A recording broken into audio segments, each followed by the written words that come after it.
자, 이게 뭡니까? 북김정은 체제 신당문정 권력도입니까? 예. 네, 어떻게 바뀌었습니까? 이번에 최고인민회의 대의원 선거를 했는데, 네. 대의원 선거에서 큰 변화는 없었어요. 국방위원회에 장성택 대신에 최영해가 들어갔고, 김경희가 흔적을 좀 지우는 그런 느낌이 있고, 네. 그리고 새로운 인물들이 떴는데, 네. 지금 김정은 체제 하에서 어제 당 정치국 회의를 그제하고 어제 이제 최고인민회의 대의원 13기 제1차 회의를 했는데, 여기서 이제 우리가 볼 수 있는 인물은, 여기는 뭐 설명을 많이 한 사람들이니까, 그런데 저 이수영이라고 하는 외무상을 우리가 주의 깊게 볼 필요가 이번에 있는데, 처음으로 외무성이 됐습니까? 외무상이 됐는데, 네. 이 사람은 거의 20몇 년 동안을 스위스에만 있었던 사람이고요. 김준희가 스위스 학교 베른 학교에 다녔죠.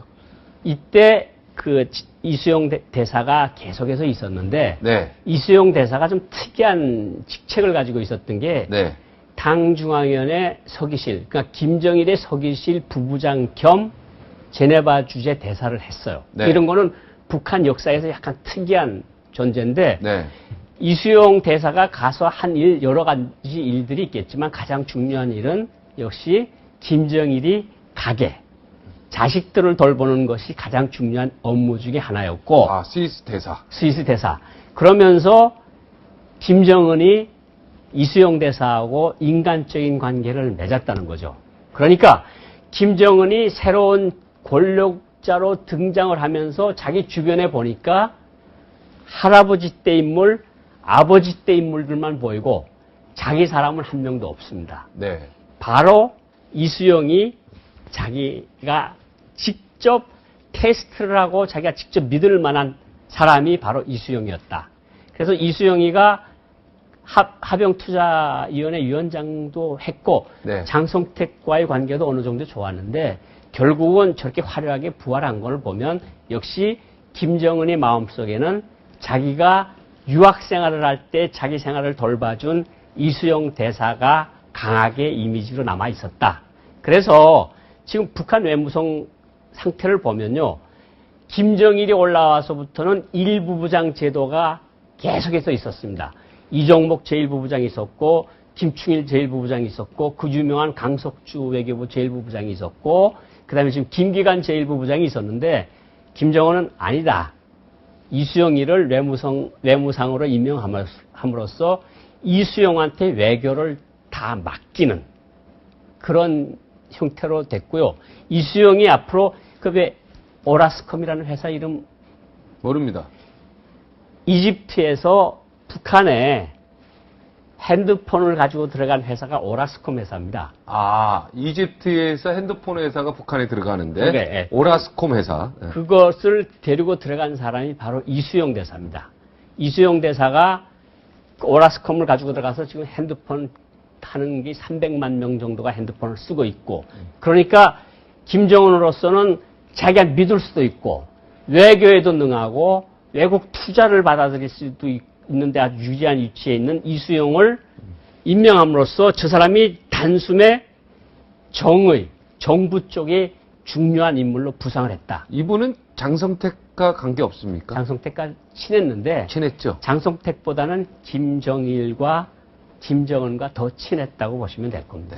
이제 국방위 부위원장까지 됐으니 최룡해는 완전히 이제 2인자가 된 거고요. 그렇죠. 완전한 2인자. 예. 그 다음에 가장 힘이 센 게 이 조직지도부 제1부부장인데, 예. 이 조직지도부 제1부장이 가장 중요한 자리 안에 있습니까? 북한으로 치면은?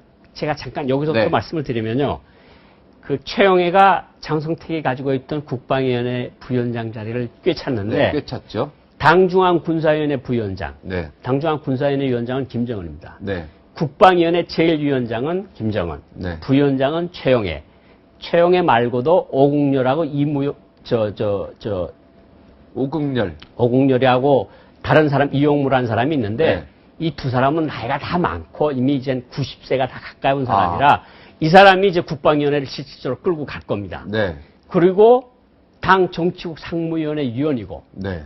김정은과 같이 인민군 총정치국장이고, 거칠 것 없는 제2인자의 자리를 확실히 꿰찼다.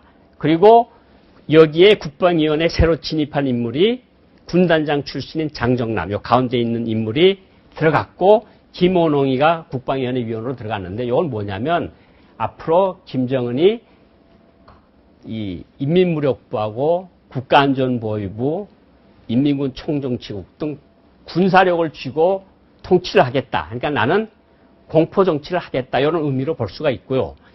그거보다 좀 더 뒤에 배후 세력으로서 북한에서 가장 큰 영향력을 미치고 있는 사람들이 조연준, 이번에 장성택을 친 데서 가장 중요한 역할을 한 조연준 조직지도부 제1부부장. 둘 다 똑같네요. 제1부부장, 네, 제1부부장. 제1부부장이 지금 조직지도부에 2명이 있는데, 1부부장이 2명입니까? 네, 부장은 김정은이가 겸임을 하고 있고, 네. 그러니까 북한에서 박정진 앵커의 사상이 건실합니까? 하는 것을 보는 것도 조직지도부.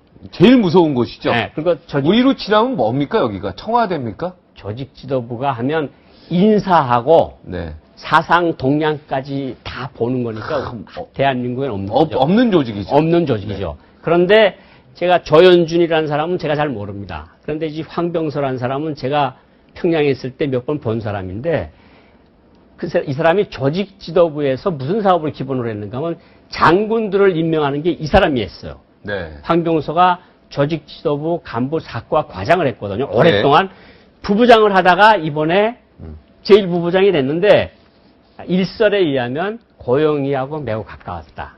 그래서 누가? 황병서가. 황병서가 김정은의 친모 고영희하고 매우 가까웠다. 그러니까 앞으로 당에서는 황병서가 치고 나갈 것으로 보이고요. 네. 그러니까 황병서, 당에서는 황병서, 조연준, 군에서는 최영애, 정에서는 이수용. 이 세 사람이 삼두마차로 돼서 북한을 이끌고 나갈 것이다. 요 황병서, 그죠? 황병서, 최룡해, 최영애, 이수용. 이게 삼각편대로 안경테를 또 바꿨네요. 예. 안경테가 별로 좋진 않습니다. 네. 뭐 좋아 보이진 않는데. 예. 근데 김일성하고 얼굴이 점점 닮아가는 건데. 예. 할아버지랑. 예. 자.